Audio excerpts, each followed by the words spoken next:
Bismillah wa salatu wa salamu ala rasulillah wa ala alihi wa ashabihi ajma'in.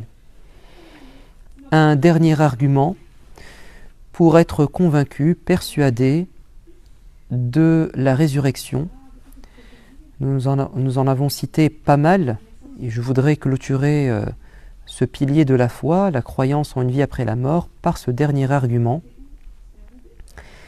celui de l'existence de corps qui sont morts, mais qui pourtant sont restés intacts après leur inhumation. De quoi parle-t-on?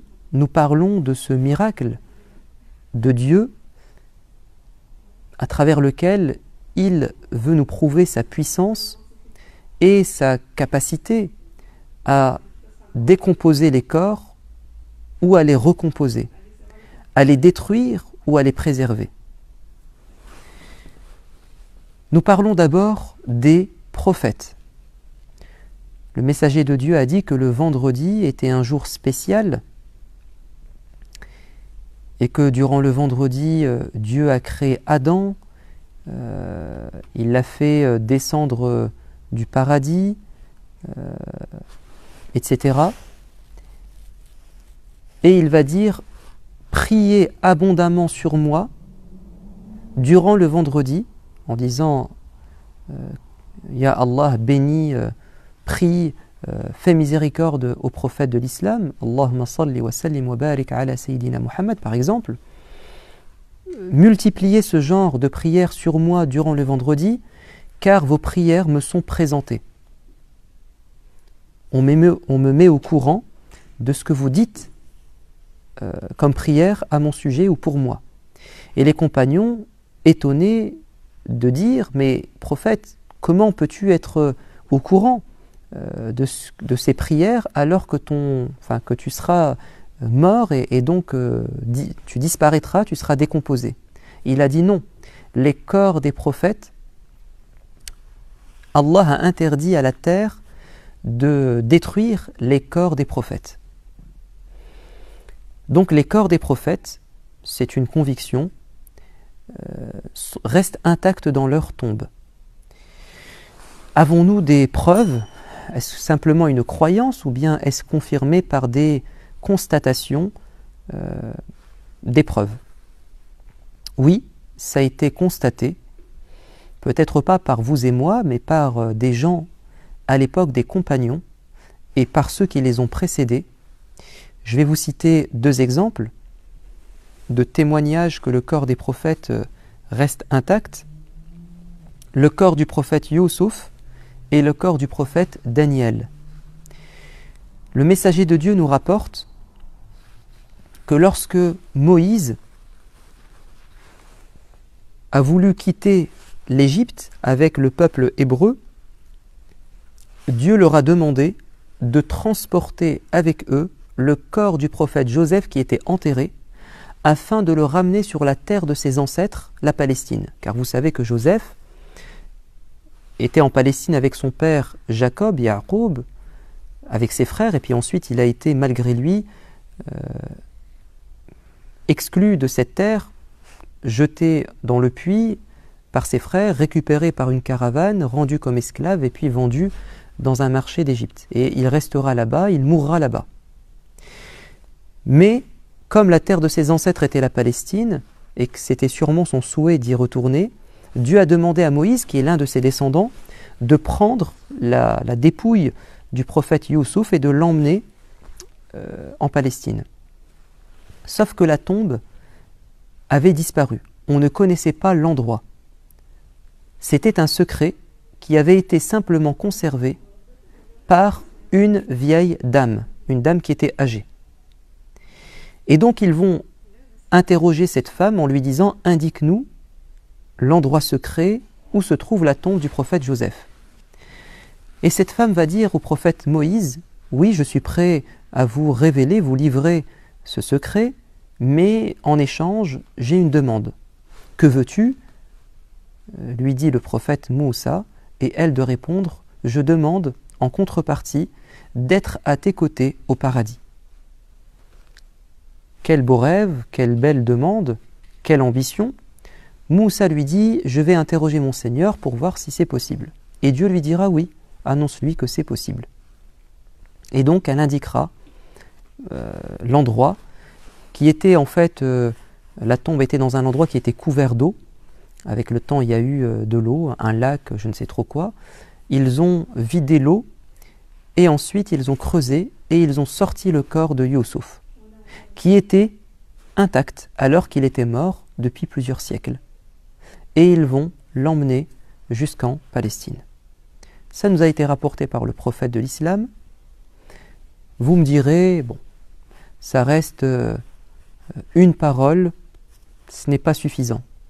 Je vais vous citer maintenant un deuxième exemple, celui du prophète Daniel. Cela a été rapporté par différentes sources qui ont été authentifiées par les spécialistes historiens de l'islam ou spécialistes du hadith. Lorsque les compagnons ont réussi à avoir le dessus sur l'empire perse, ils vont découvrir une civilisation et des habitudes chez ce peuple, les Perses. Non, je me demande si ce sont les Perses ou les Byzantins. Bon, je ne sais plus. Il me semble que ce sont plutôt les Byzantins. Bref, c'est pas important. Non, plutôt les Perses. Toustor, ça renvoie aux Perses. Bref, peu importe. En tout cas, quand ces compagnons se sont rendus dans cet empire, ils vont découvrir le corps d'une personne qui était allongée et qui était bien gardée, on en prenait soin. Donc c'était pas n'importe qui, c'était un corps et il y avait un livre à ses côtés. Ils ont récupéré ce livre et ils l'ont envoyé au calife Omar ibn al-Khattab. Et Omar ibn al-Khattab a demandé à un juif converti à l'islam, Ka'b al-Ahbar, de traduire ce livre. Il va le traduire, qui était sûrement en araméen ou en syriaque, et ils vont découvrir que ce livre parle de ce prophète, qui est le prophète Daniel, et que dans ce livre-là, on annonce la venue du prophète Mohammed et du prophète Isa d'abord, Jésus, et puis ensuite du prophète Mohammed alayhi salam. Certains parlent de l'évangile du prophète Daniel. Et le calife Omar va ordonner que ce corps soit enterré pour qu'il ne soit pas adoré. Le messager de Dieu d'ailleurs a dit que Dieu maudisse les juifs et les chrétiens qui ont fait de la sépulture ou de la tombe de leur prophète des mausolées ou des lieux de culte. Parce qu'à un moment donné, on finit par adorer un mort ou même un prophète alors qu'on doit adorer uniquement Dieu. Et au lieu de s'adresser à Dieu pour demander la santé, la subsistance, la richesse, le bonheur, on s'adresse en fait à un être humain, voire même à un mort. Bon, ça c'est une déviance, une dérive. Pour éviter cela, il faut enterrer les personnes vertueuses, les saints. D'ailleurs, le prophète de l'islam lui-même a demandé à ce qu'ils soient enterrés de manière très modeste et simple. Raison pour laquelle les prophètes sont enterrés à l'endroit même où ils décèdent. Le prophète a dit, nous les prophètes, on se fait enterrer à l'endroit où on décède. Il ne faut pas nous réserver un endroit particulier. Là où on meurt, on nous enterre.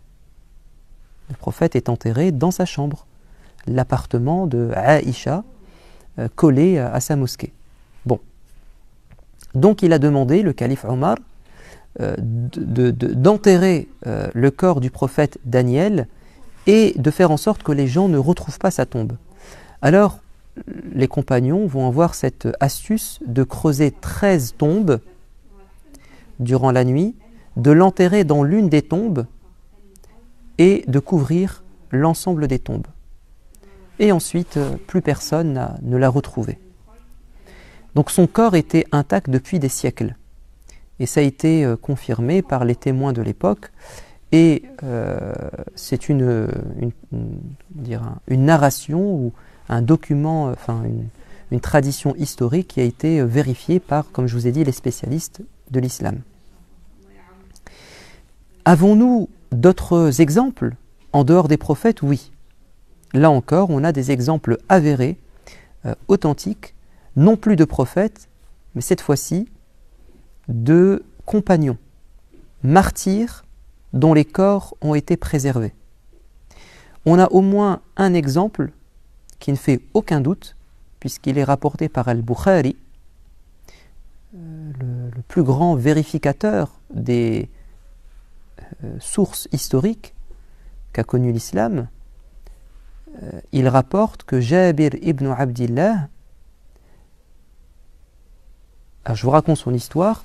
Jabir dit, avant la bataille de Uhud, la deuxième, qui se terminera d'ailleurs par une défaite relative des musulmans, mon père et moi, donc lui c'est Jabir et son père c'est Abdullah ibn Hiram, nous nous sommes disputés. On voulait, chacun d'entre nous voulait participer à la bataille aux côtés du prophète. Mais l'un de nous devait absolument rester à la maison parce qu'il y avait 9 filles, enfin 9 sœurs. Il fallait s'occuper d'elles. Et on a fait un tirage au sort. Et c'est mon père qui a été choisi par Dieu. Mais j'étais pas content et je suis parti dire au prophète, dissuade mon père à participer à la bataille, il est très vieux et moi je suis jeune, à mon tour d'y participer. Et le prophète va dire, c'est tout, vous avez fait un tirage au sort, Dieu l'a choisi, reste avec tes sœurs. Et Jabir va dire, Abdullah le père va dire, ô mon fils, si ce n'était le paradis, je t'aurais laissé partir, mais c'est le paradis qui est en jeu, donc je veux y aller. Et j'ai le pressentiment, l'intime conviction, que je ferai partie des premiers martyrs de cette bataille. Et sache que tu es celui que j'aime le plus, après le prophète de l'islam. Prends soin de tes sœurs et rembourse mes dettes. Et effectivement, Abdullah ibn Hiram va tomber martyr et c'était le premier à être tué durant la bataille.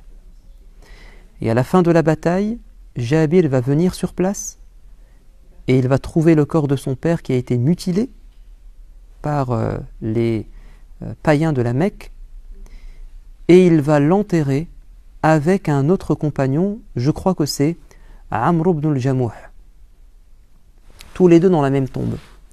Parce qu'il y avait beaucoup de morts et vous savez que creuser une tombe, ça prend du temps et puis c'est juste après une bataille, donc les gens sont blessés, fatigués. Il faut faire vite d'ailleurs pour que les corps n'entrent pas en putréfaction. Donc on a enterré plusieurs personnes dans la même tombe. Et donc Abdullah ibn Hiram était avec un autre compagnon. Jabir dit, avec le temps, j'ai eu des remords et j'ai voulu que mon père soit enterré seul. Dans une version, c'est 6 mois après qu'il est parti déterrer son père pour lui assurer une tombe personnelle. Et il a dit, mon père était intact. Juste une partie du lobe de son oreille avait été un peu, mangé par la terre. Mais tout son corps était encore intact. Pourtant, il y avait 6 mois. Et dans une autre version, c'est sous le califat de Uthman ibn Affan, donc à peu près 40 ans plus tard, si je ne me trompe pas, qu'il y a eu des fortes pluies, et certains disent que c'est sous le califat de Muawiyah. Il y a eu soit des fortes pluies, soit il a creusé un puits et en fait l'eau est sortie et en fait elle est venue sortir les corps du cimetière de Uhud. Et donc il a dit, j'ai remis mon père en terre, je l'ai inhumé et il était encore intact. Et en fait, non, attendez, je suis en train de confondre. L'histoire de Jabir, je vous l'ai racontée 6 mois après. Ce que je suis en train de vous dire, c'est Amr ibn al-Jamuh, un autre compagnon, qui a été déterré donc à l'époque de Muawiyah par cette source d'eau qui est venue sortir les corps. Et on a dit qu'Amr ibn al-Jamuh était encore plein de sang et que même sa main était sur sa blessure et que le sang coulait. Ça a été vérifié au temps des compagnons, mais ça a été même vérifié. Alors, j'ai pas eu le temps de retrouver la source, mais je l'avais entendu de personnes de confiance qui avaient dit qu'au début du siècle dernier, il y a eu des inondations à Médine et que des corps étaient sortis, des corps de compagnons étaient sortis de terre, notamment Hamza. Hamza, l'oncle du prophète, qui est mort martyr à la bataille de Uhud, et qu'il y avait encore du sang qui sortait de ses blessures, il était encore intact. Bon, il y a même eu des vérifications et des témoignages d'autres martyrs à d'autres occasions dans l'histoire, mais je n'ai pu vérifier que ce que je viens de vous dire. Donc, ceci est une preuve pour ceux qui ont encore un doute sur le fait que Dieu non seulement peut protéger et préserver des corps, mais en plus il peut les recréer, puisque s'il est capable d'empêcher la terre de détruire un corps, ça signifie qu'il maîtrise les lois et qu'il peut évidemment recréer un corps. Voilà, c'était le dernier argument pour renforcer nos convictions dans cette vie après la mort ou cette résurrection. On abordera un autre pilier de la foi la semaine prochaine, Inch'Allah. Je vous dis à bientôt. Wassalamu alaikum wa rahmatullah.